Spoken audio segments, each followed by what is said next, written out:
Let's head over now to San Francisco and Marco Annunziata. He is the chief economist at General Electric and a member of the ECB Shadow Council. Thank you so much for joining us. I'd like to begin by the comparisons that people are drawing between the 2008 crisis and what's happening today. Do you think that those comparisons hold up, or is that slightly overblown?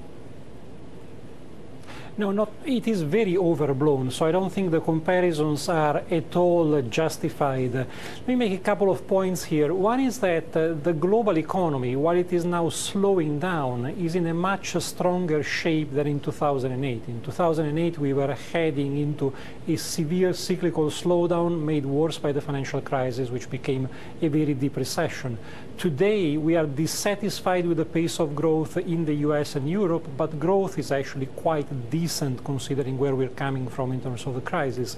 Emerging markets are very healthy, but also, most importantly, in 2008, we had enormous uncertainty in financial markets as to the magnitude and distribution of the financial losses. We didn't know what was going on.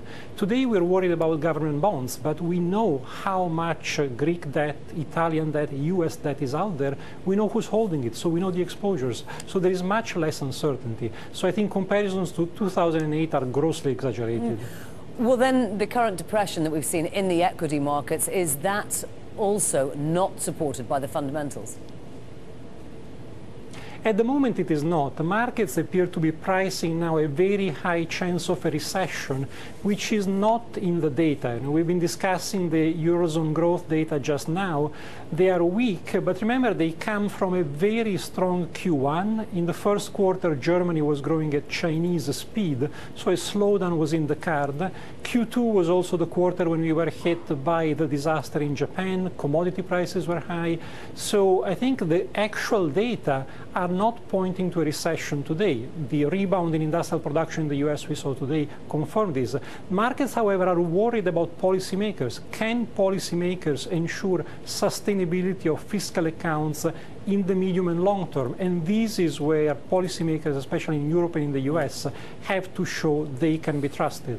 And what do you think of their performance so far? What more do they need to do to reassure markets that in the medium term these debt levels are sustainable? Performance of policymakers lately has been somewhat disappointing, unfortunately.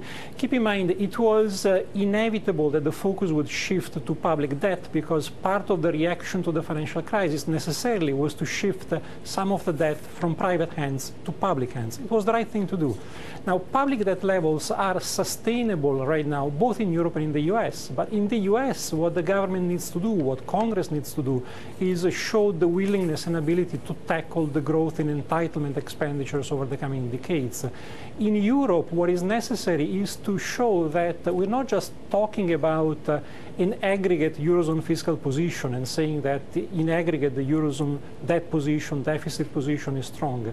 We have to make that definition operational. We have to show that Europe is sufficiently united that markets should indeed look at the Eurozone debt to GDP ratio and not at the debt to GDP ratio of individual countries. But that requires further integration.